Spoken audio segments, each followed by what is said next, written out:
Oi, pessoal. Aqui é Marcelo Serrano e esse é mais um episódio do podcast Tal Views. Antes de começar, eu deixo o convite para você que nos acompanha no podcast, conhecer as nossas outras plataformas.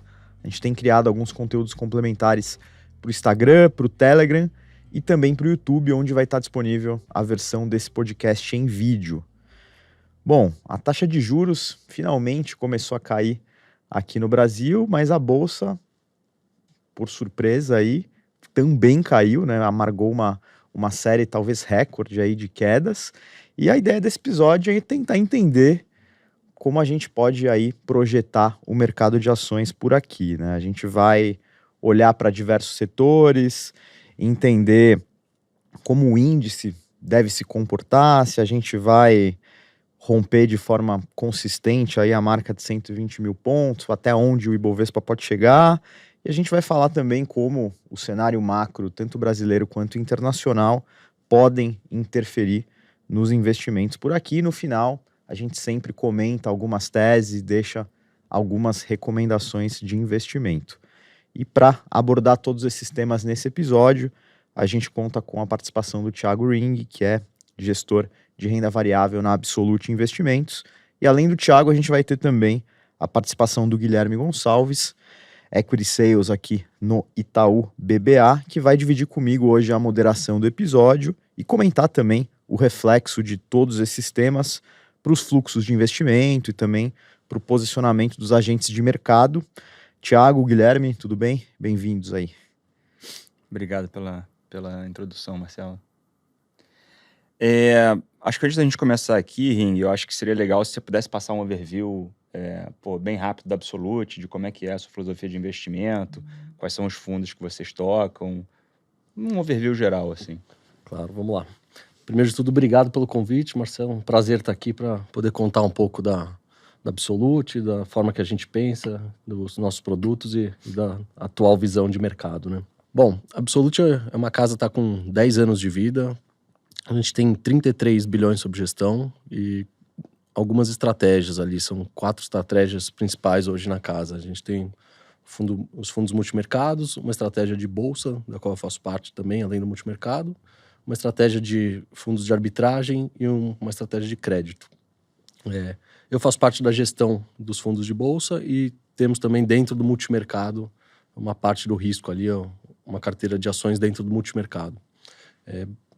O PACE, né, que é o nosso produto de bolsa long bias, a gente gosta de descrever ele como é um fundo muito dedicado a micro de equities, mas que não negligencia o macro. Então a gente tenta aproveitar bastante da inteligência macro que a gente tem dentro da Absolute, com os gestores de renda fixa, os gestores internacionais, o nosso time econômico, para melhorar ali a nossa carteira de bolsa usando os inputs das outras áreas.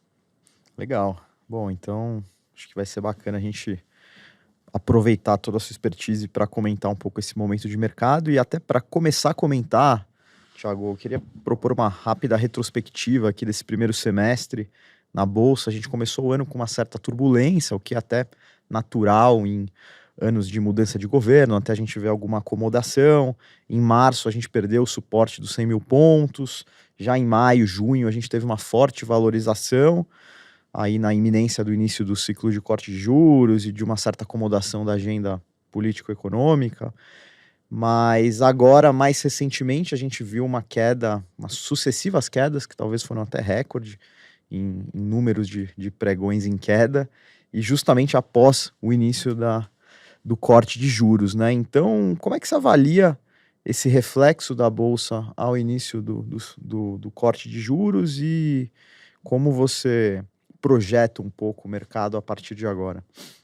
Boa pergunta. Acho que, de fato, foi uma surpresa para o mercado, né? Acho que logo após o tão aguardado início do ciclo de corte de juros, a gente viu uma realização da Bolsa. Acho que a gente pode atribuir alguns fatores esse movimento. Acho que o primeiro que eu ia colocar era um evento bastante aguardado pelo mercado. Então, consequentemente, existe uma antecipação dos players. A gente viu 3 meses antes, a Bolsa já estava subindo, principalmente empresas ligadas ao consumo doméstico, mais sensíveis a juros, já tinham outperformado bastante. Então, era algo muito aguardado pelo mercado e, consequentemente, na hora que vem o evento, a gente fica um pouco com menos trigger, né? Além disso, acho que tem uma coincidência muito grande de alguns fatores macros, 2 fatores macros principais que acabaram acontecendo muito perto ali do início de corte de juros no Brasil. Acho que o primeiro que eu falaria a gente teve um movimento grande das treasuries americanas. Então, a gente viu um aumento das taxas de juros nos Estados Unidos. É uma derivada... Os Estados Unidos está com atividade muito forte. O PIB nos Estados Unidos surpreendeu recente. E aí o mercado teve uma discussão ali de uma mudança nesse ciclo, no grau de aperto monetário que vai ser necessário nos Estados Unidos. A gente viu o mercado postergando um pouco esse movimento de início de quedas nos Estados Unidos e também a taxa terminal mais alta nos Estados Unidos. Consequentemente, os Estados Unidos puxa a liquidez do mundo inteiro. Um outro fator importante é a China. A China deu alguns sinais de preocupação recentemente. A gente viu ali, concentrado no setor de construção da China, alguns casos de defaults de companhias importantes. Isso traz para os agentes de mercado um receio de contágio, que pode contaminar toda a economia chinesa. E aí gera um receio, uma preocupação com qual é o novo patamar de crescimento da China, né? A gente viu, dessa vez, o governo da China tomando algumas medidas um pouco diferentes dos episódios anteriores. A gente estava muito acostumado com estímulos na China. Toda vez que o mercado começava a questionar crescimento, tinha alguma desaceleração da China, o governo dava estímulos concentrados na infraestrutura para manter aquele PIB alto que a gente está acostumado de China. E dessa vez, acho que as medidas do governo vieram inferiores à expectativa do mercado. Acho que foram medidas só para conter um pouco desse risco de contágio, mas sem uma preocupação de retomar crescimento da economia. Então, é aguardado agora um crescimento de menor patamar na China. Perfeito.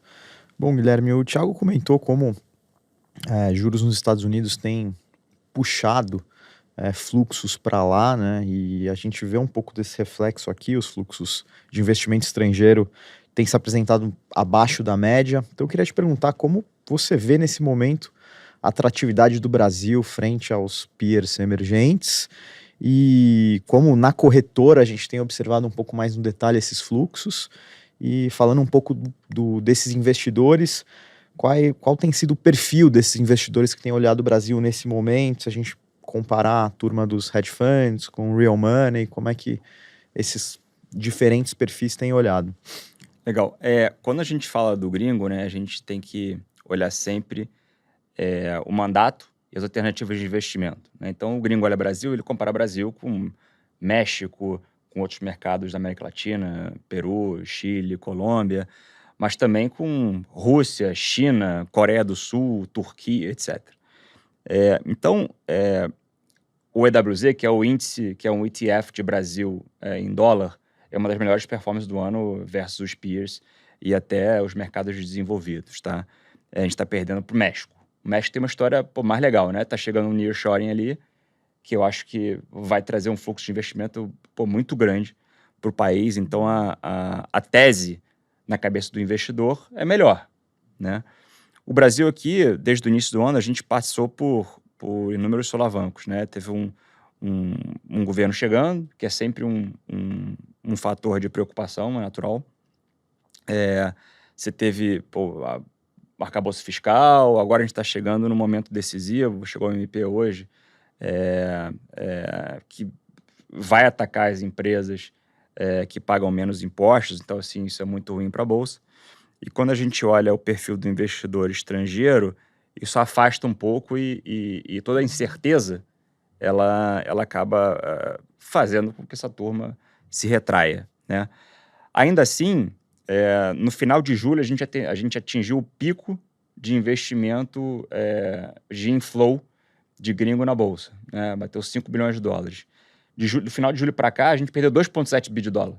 Então ele caiu pela metade em 30 dias, menos de 30 dias, né? Por quê? Você também teve uma abertura grande das taxas de juros, como o Henrique falou, assim, a economia lá fora está muito forte. Você teve a curva subiu bem, né? Então, evidentemente, como lá eles têm uma alternativa de investimento que está perto dos raios históricos, a turma acaba levando o dinheiro de volta. Tem um fator também importante que julho e agosto são as férias. É um verão no hemisfério norte. Então, tem férias de muitos investidores e os gestores acabam fazendo menos coisa, por consequência, o volume da bolsa diminui drasticamente nesse período.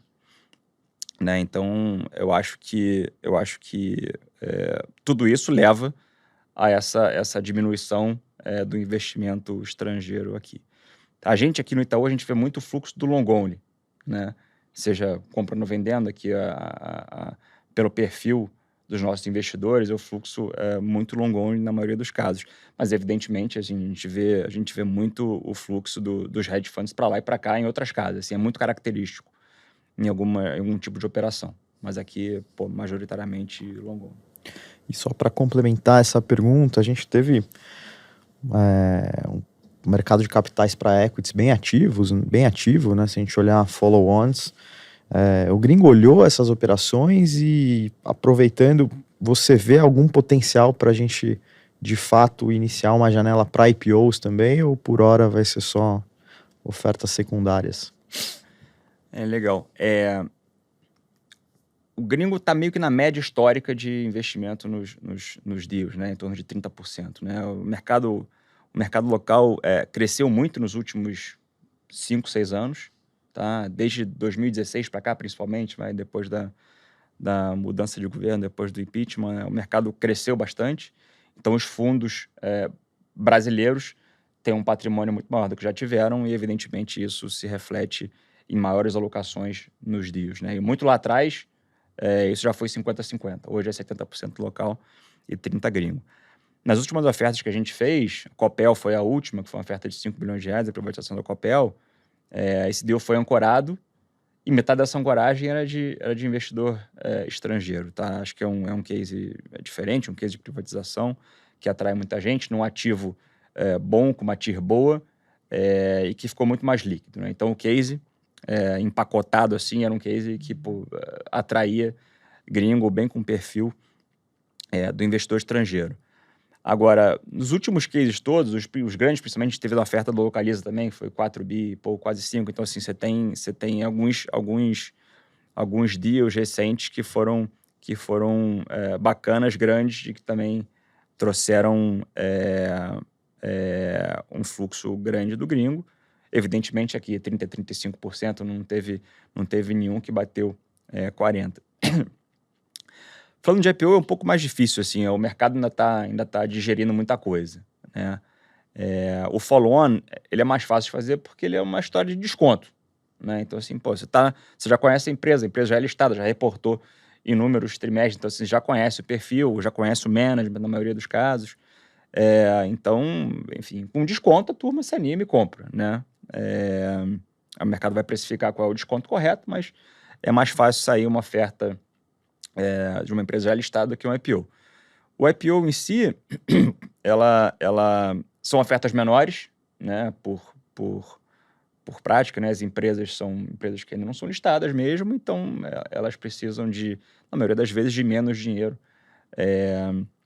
para investimento, né? Então, assim, eu acho que é mais difícil, tem que conhecer, tem que passar um processo de melhora do mercado mais longo, assim, juros caindo de fato,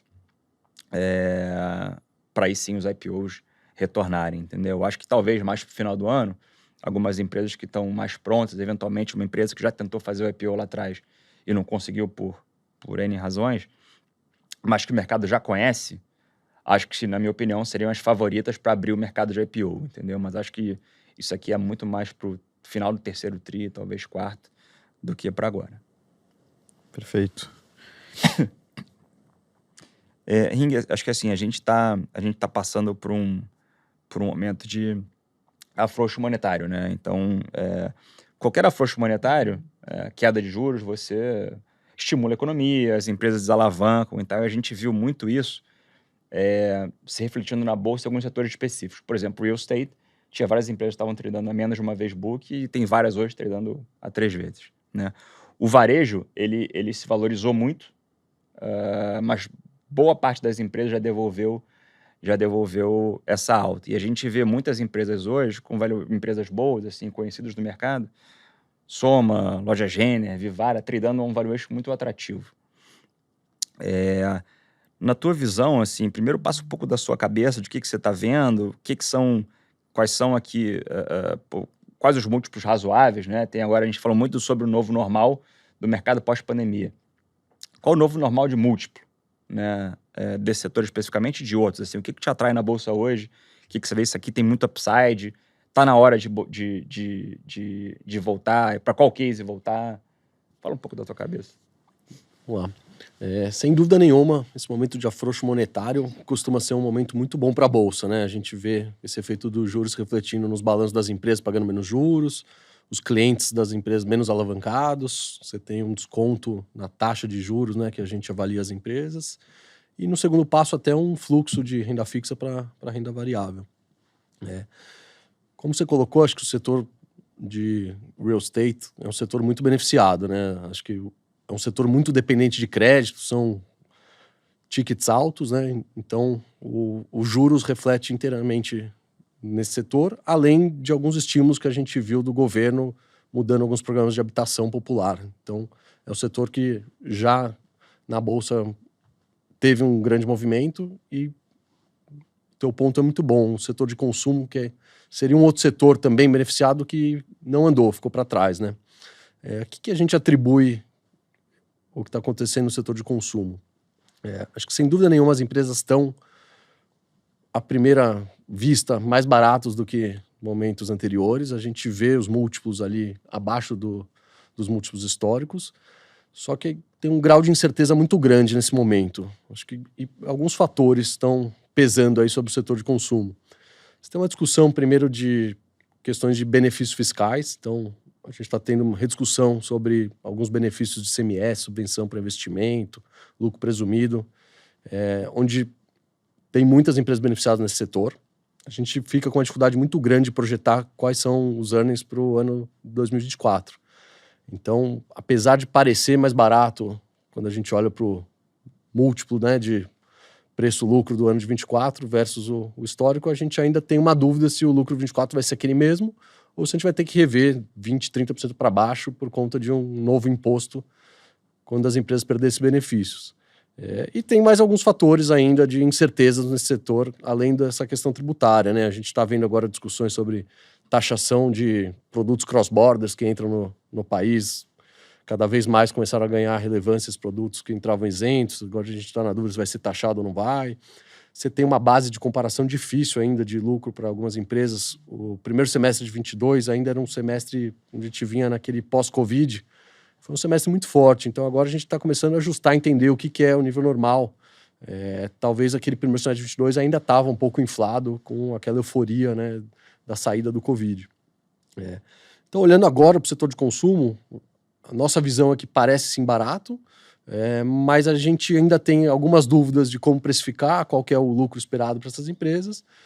Portanto, acho que a hora mesmo que vai andar, o momento de comprar com mais convicção vai ser quando a gente tiver mais clareza, né, de quais são esses lucros. Se for o lucro que a gente projeta hoje, acho que, sem dúvida nenhuma, as empresas estão muito baratas. Falta só um pouco mais dessa tranquilidade para o investidor de que já temos visibilidade de qual que é o modelo para o ano que vem, né? Principalmente a parte tributária.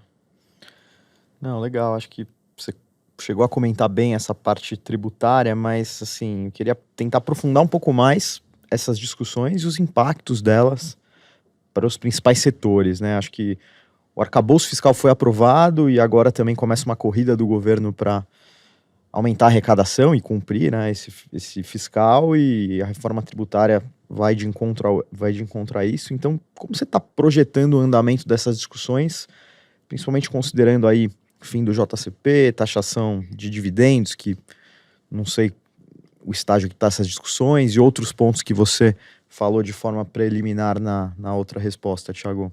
É uma ótima pergunta, Marcelo. Essa questão do arcabouço fiscal é uma discussão muito importante para a gente hoje.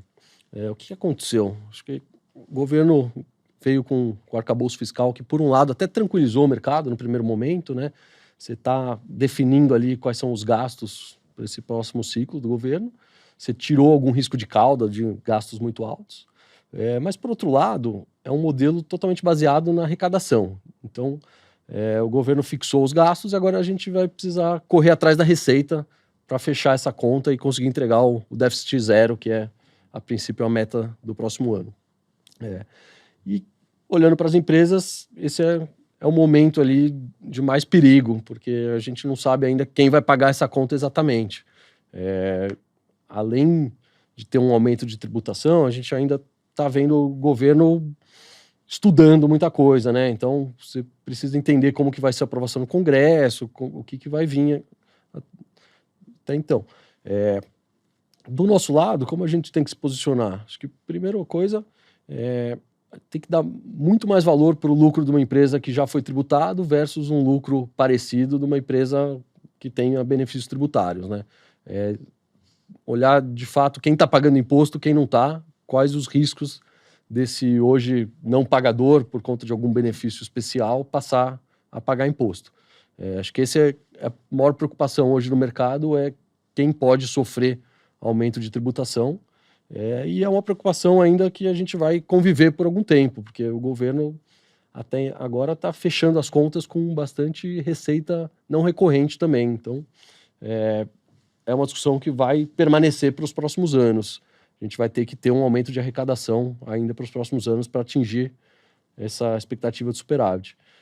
Acho que por isso é um momento muito específico assim, para analistas de bolsa, para gestores de bolsa, para tentar encontrar, não são nem setores, são empresas caso a caso. A gente precisa olhar muito bem quais os riscos para cada empresa nesse quesito da tributação.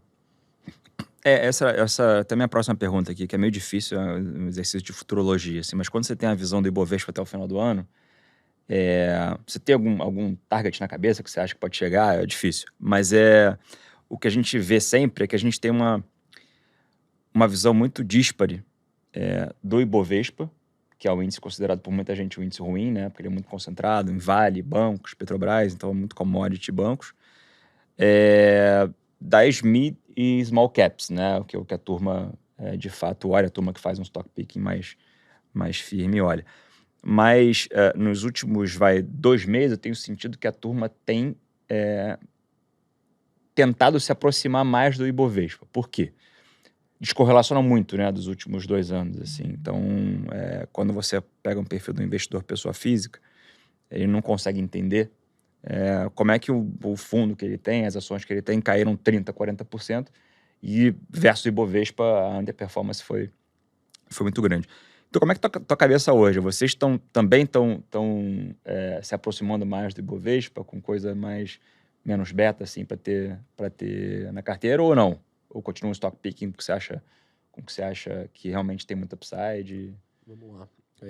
Primeiro, acho que eu não vou conseguir dar um guidance aí do Bovespa para o final do ano. É muito difícil, né? Como você colocou, são grandes grupos muito diferentes que compõem o índice. Então, calcular uma previsão para o índice é algo muito imprevisível, isso é muito difícil.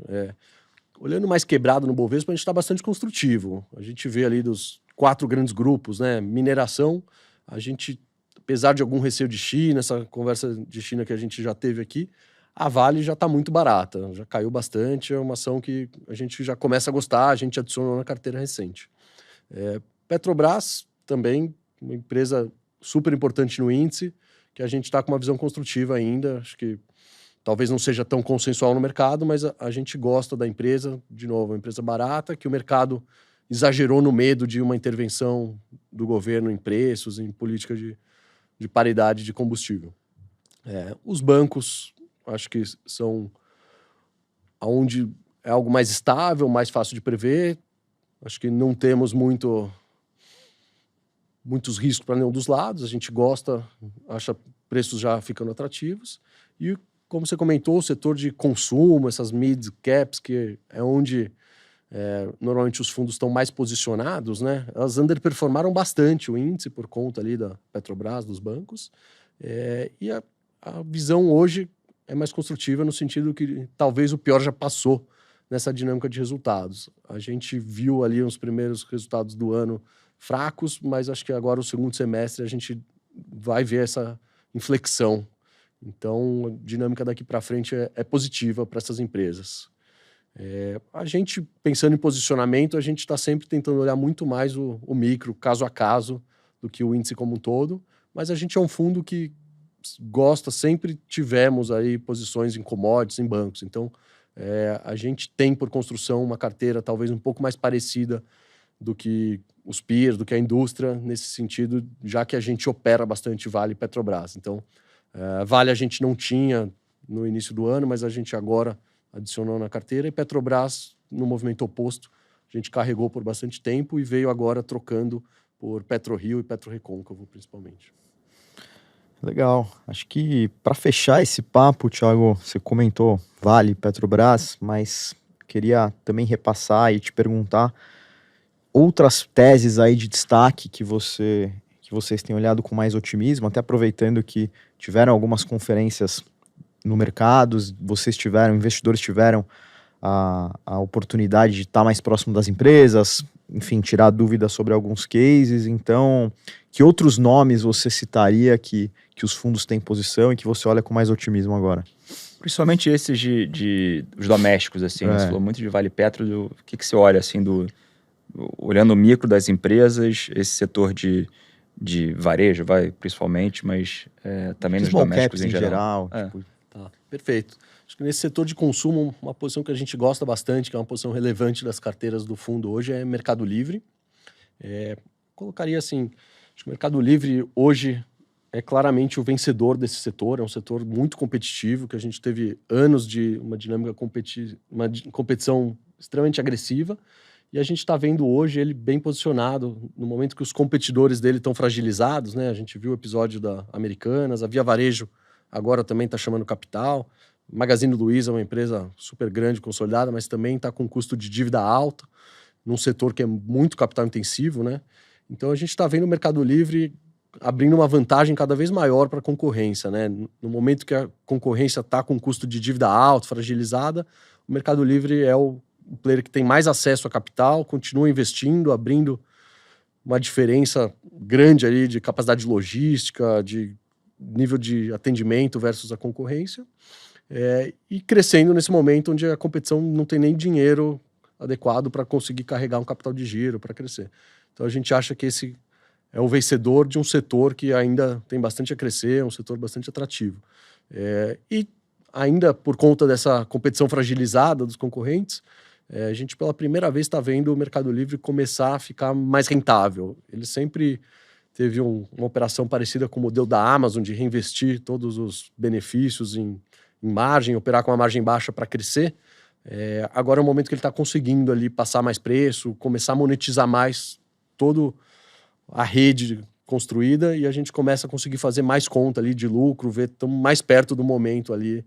A gente está vendo essa inflexão e já começa a conseguir fazer conta de lucro. A gente vê a ação já uma perspectiva muito boa de lucro para o ano que vem. E tem outros casos no fundo que eu poderia colocar. Acho que GPS é um caso super legal, uma empresa que a gente tem desde o IPO. Ela é uma empresa um pouco diferente, né? É uma empresa de terceirização de mão de obra. Não sei quanto você conhece, mas ela é o maior empregador do Brasil. Ela atua com várias marcas, né? Então, são serviços de terceirização de segurança, de limpeza, uma série de serviços. E é uma empresa que se diferenciou muito nesse setor, que é super competitivo, é um setor de margem muito baixa, mas eles têm uma capacidade de execução tão grande que eles conseguem ganhar dinheiro nessa competição acirrada onde os concorrentes não conseguem.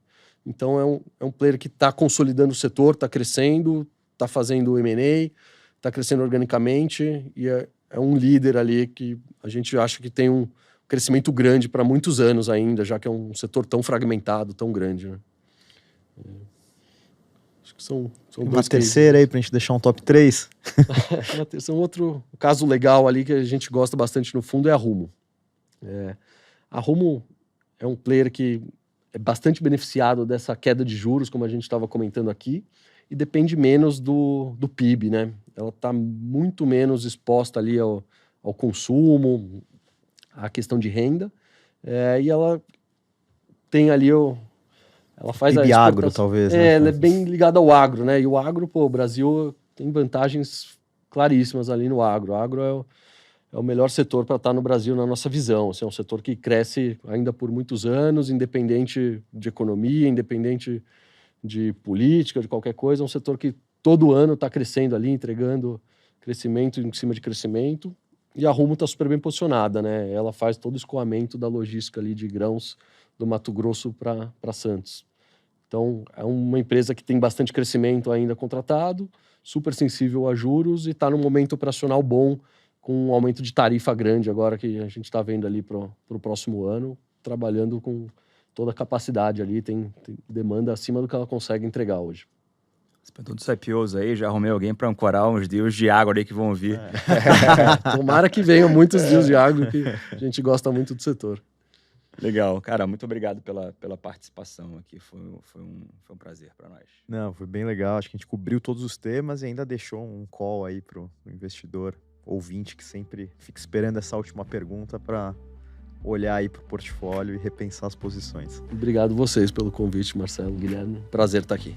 Valeu. Valeu.